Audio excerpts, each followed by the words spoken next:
Welcome to FSP Live with Reggie and Tony, where we spend time with the GOATs of the insurance industry, true legends, Hall of Famers, who together protected over 100,000 New Yorkers and their families with the Family Security Plan. So take a breath, put on those noise-canceling headphones. This is about to get real. Hello, Reggie Lewis. Hello, Tony Williams. Hello. This is good. You got the whole family here together, right? Yes. Well, we're selling the Family Security Plan. We're selling life insurance. We're selling Security Mutual's product. But that's what we sell. But there's the how we sell that actually is a little different and perhaps really special. There's something for us to learn. So I'm going to paint the picture here, and we're going to talk about members walking in, how they present. We're going to talk about how you guys handle the members as they come in and what they might say and what you might say to them. So you're in the lobby. And what questions might you ask to educate a member about their needs? So you're walking up to a member. What might you say to them?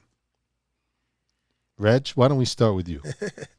Well, what I might say to a member when he walks into the branch is, how you doing? First of all, how are you? Oh, yeah. That's easy. Do they then buy? Is that it? It's like, how are you? Sign here? No, well, I wish it's that easy. That would have been nice.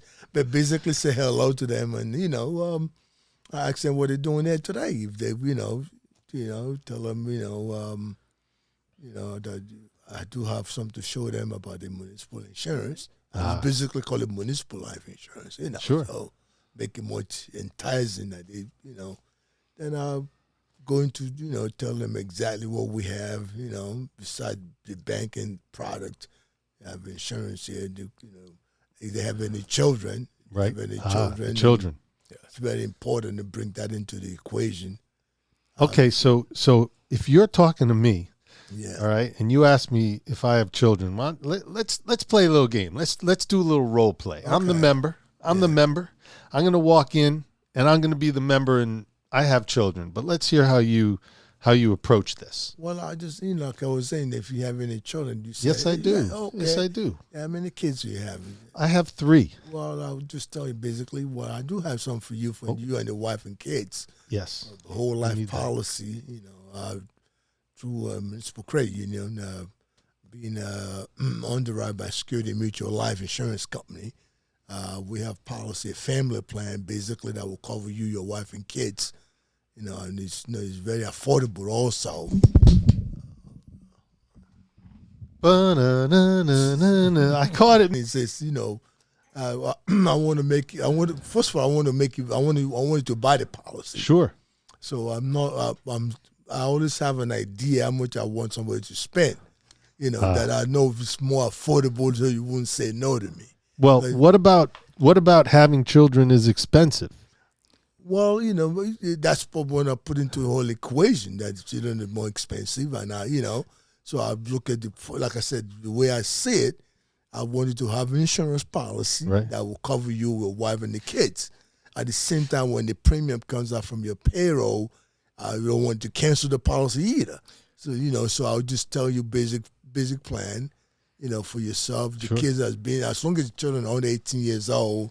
I'm just going to put in what they call a rider, where they will be covered for $10,000 each. I'll cover you for $50,000, and your wife with a guarantee $25,000. I love that. So, so working within the parameters of what that premium would be for the entire family. So you've covered the children. Oh yeah, each one. And I'm buying now. Tony, what about you? Tell me, how do you approach a member when they come in? Well, something similar, but at the same time, I'm going to let them know. I mean, if somebody said to me, having children is more expensive, I'll come back to them and say, if you don't have the life insurance, if you're not here, it's even more expensive. Sure is. Because what it is whatever money that you make now, whatever income you make, the moment you're dead, that income is gone.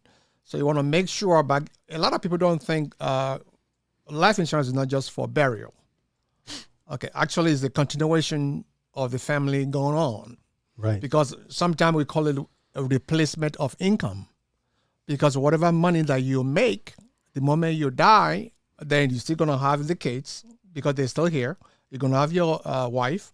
So you make them understand that life insurance is Going to more have than bills too. yes, is just more than the final expenses. There's something, but whoever you're leaving behind, they have to keep on living.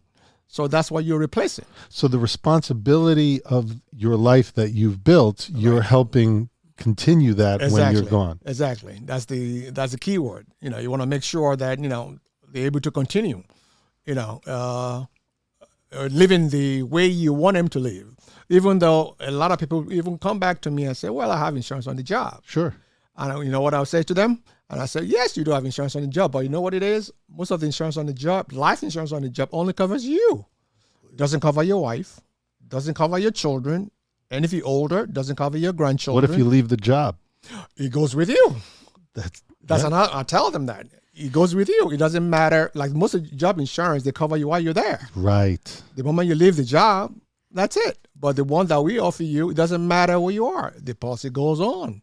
And you can still increase it even though you're not working from the original company that you joined with. So it doesn't stop there. It continues. I love that benefit. Yes. And now, not everybody buys. We already just heard that. And also. Oh, here we go. Here we go. Also, He's not. This is what happens. And you also, can't stop him. And also, you can only contain him. And also, whatever you start with, the premium does not change. So if you say, okay, I'm going to start with $7, the only time $7 will change if you decide maybe another year you have another child, you want to increase it, that'll be the only time the amount will change.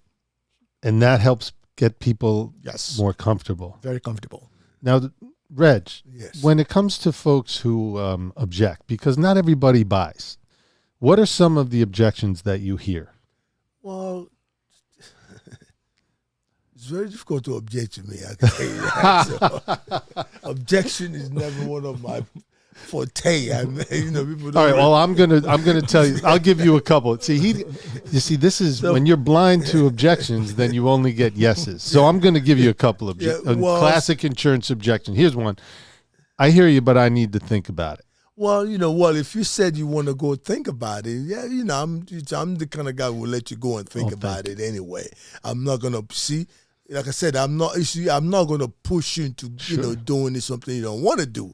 But at the same time, most of the time when I approach people or talk to people, I know they were gonna buy it. I'm going in there with the assumption that the policy has already been sold. That's how I looked at it. But if you come and say, well, I want to think about it, because I've come across people who said that they'll come and think about it, and I'll let them go. When they do come back to the branch, though, and I'll see them again, and I'll just pull them over and say, wait, what do you remember them when they come in? Oh, yeah, I do remember some of them, and I'll pull them over, or they come over to me. Some of them actually do come back and say, you know what, what you told me the other time, a couple of weeks ago, I spoke to my mom or I spoke to my dad, or actually my dad had the same policy from you. And I mentioned it to them when I got home. I just say, well, you go on, that's the guy I've been telling you to do it, especially younger kids. So what makes them come back? Do you think it's because they know you or they trust you or a little bit of both? What do you think? What makes them come back? Well, see, first, like I was saying, some of them might have been somebody like you dealt with their parents before, especially the younger ones. People they're not easy to sell. We see when I get the objections are usually from people in their 20s or their 30s. I don't even talk to them anyway because I see them as somebody who doesn't really know, who are not willing to. They believe they're going to live forever. Sure. Which is, So once in a while when you do approach them and they said that they want to think about it, I let them go. And like I said, some of them might come back and say, you know what, I spoke to my mom. I mentioned it to my mom saw the flyer in my hand. Actually, you know what it is? And some of them even come in. When they come in, you give them the brochure. Right. They take the brochure home. They have the amounts that you told them, how much it's going to be, and whatnot. They come back with it. Okay, what you told me on Monday, here they are on Friday. I want it.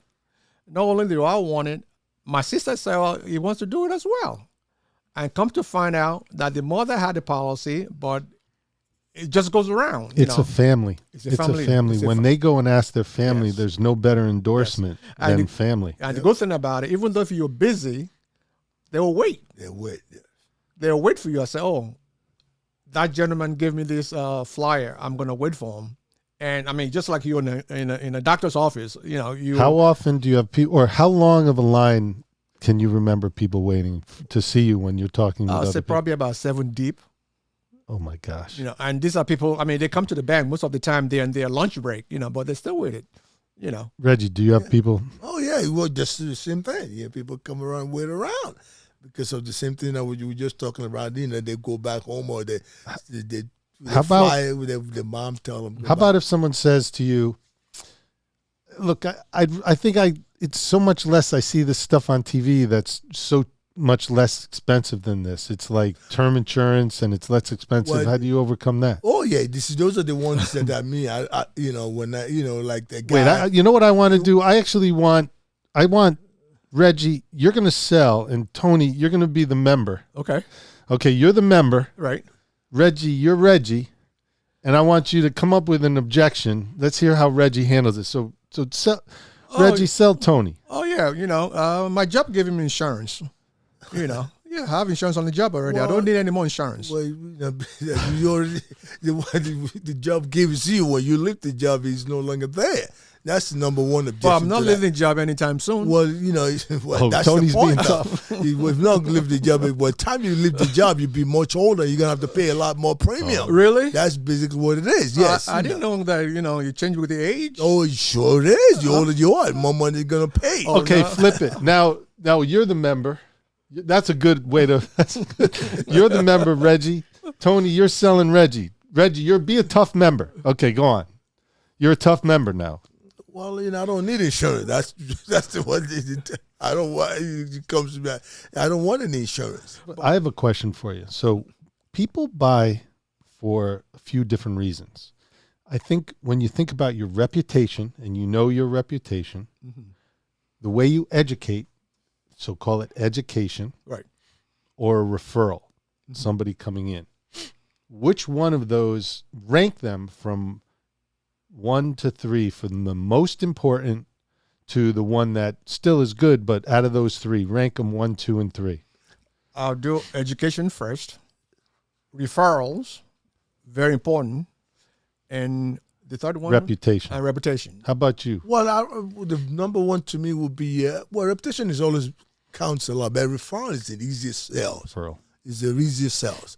If somebody refer somebody to you to come and get a policy, you know it's as good as gold. Well, that right there, referrals, Yes. is, and granted, all 3 of those you have. You've got the reputation, you've got the education, and the referrals. And here's how we're going to really take that referral concept and bring it to another level, because we're going to go FSP Live, and we're going to take you two and bring you to the people that are the community that you built.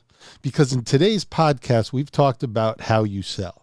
We talked about your approach, how you educate, how you overcome objections, how you use those 3 things in order to have had the amazing career that you've had. You've redefined what it means to succeed in the insurance industry in the greatest city in the world by utilizing the family security plan. And everybody out there, all you will get to see them again at the FSP Live event, in the first ever event in Brooklyn on October 26th. Put it in your calendar, save the date, October 26th at the Tillery Hotel. Put it in your calendar. We're all going to get to see Reggie and Tony live. Thank you, Reggie. Thank you, Tony. And thank you for listening. See you there. Thank you. Hi, everybody. This is Anthony Williams. Hi, everybody. It's me, Reggie Lewis. After 36 years of being part of your family, I know you guys miss me, and of course I miss you. The whole idea is to grow this entire family. The same part of you enjoy all these years. I want to extend the same courtesy to your family, your friends and neighbors. And you don't have to wait too long before we get back together.